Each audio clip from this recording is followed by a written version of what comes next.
Guys, tahukah anda di Sabah, pemburu kepala ataupun lebih dikenali sebagai pengait ternyata menjadi salah satu perbualan hangat kepada ibu bapa terhadap anak-anak mereka suatu ketika dahulu. Kanak-kanak yang lahir era 70 hingga 90-an tidak lari daripada cerita lisan yang disampaikan dari mulut ke mulut ibu bapa mereka. Terdapat satu musim yang dipanggil sebagai musim pengait, yang mana ianya berlaku sekiranya ada pembinaan jambatan baru di sesuatu daerah atau kawasan. Untuk mengelakkan menjadi mangsa pengait sewaktu itu, maka ibu bapa sangat mengawasi keberadaan anak-anak mereka. Dengan itu, anak-anak dilarang untuk keluar ke rumah secara bersendirian. Perjalanan ke sekolah juga haruslah dalam kelompok yang ramai. Anak-anak juga dinasihatkan agar tidak menaiki atau menumpang kereta dengan seseorang yang tidak dikenali. Pada masa yang sama, anak-anak juga dididik agar tidak menerima apa-apa jenis benda seperti makanan dan gula-gula daripada seseorang yang tidak dikenali bagi mengelakkan daripada menjadi mangsa pengait. Sehinggakan waktu itu, terdapat banyak cerita lisan, yaitu penemuan manusia yang tidak berkepala di dalam sungai. Cerita lain, terdapat kisah sebuah keluarga yang hilang dan tidak ditemui setelah pergi menoreh getah. So guys, persoalannya, adakah kisah ini benar-benar wujud? Atau sekadar satu cerita yang sengaja dicipta oleh orang tua-tua sewaktu itu?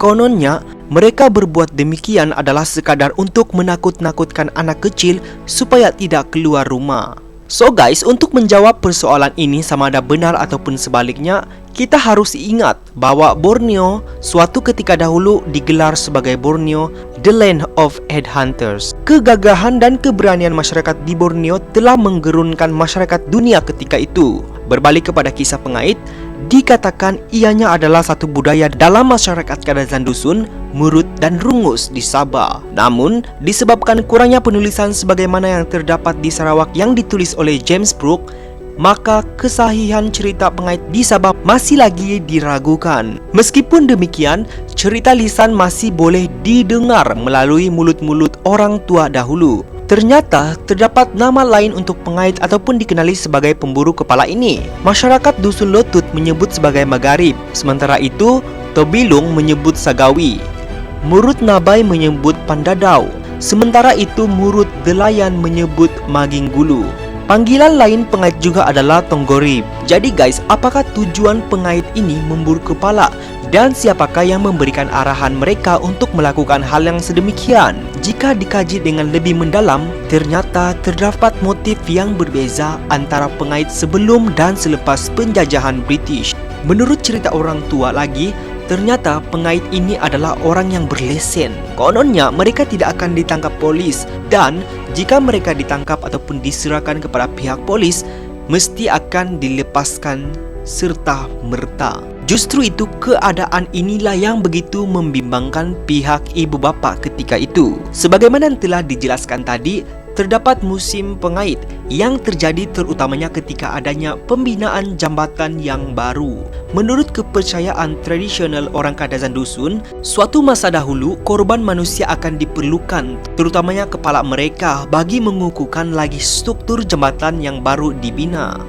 Masyarakat kuno Kadazan Dusun juga percaya bahawa setiap sungai ada semangat air yang juga disebut sebagai tambaik. Kepala-kepala ini akan diletak atau digantung pada jambatan sebagai persembahan damai buat tambaik supaya jambatan yang dibina tidak dirobohkan oleh tambaik. Kepala-kepala ini juga digunakan oleh Bobolian sebagai tujuan perubatan dan pemujaan nenek moyang. Rumah Tengkorak Mensopiad adalah salah satu bukti peninggalan masyarakat kuno Kadazan Dusun suatu ketika dahulu.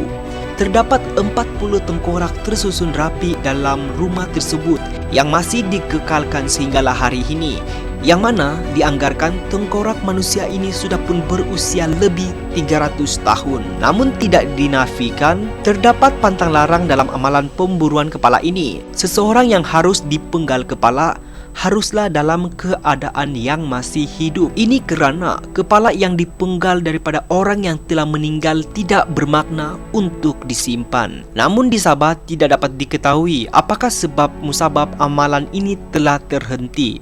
Berkemungkinan besar hadirnya membalik Kristian dan pendakwa Islam yang mendorong mereka untuk menghentikan budaya tersebut. Selain daripada kekurangan bomo atau bobolian, iaitu individu yang ada kepakaran dalam melakukan upacara ritual terhadap semangat roh kepala tersebut. Sehingga kini menjadi persoalan, adakah terdapat kaitan atau persamaan pengait ataupun pemotong kepala sebelum kemerdekaan Sabah dan selepas kemerdekaan Sabah?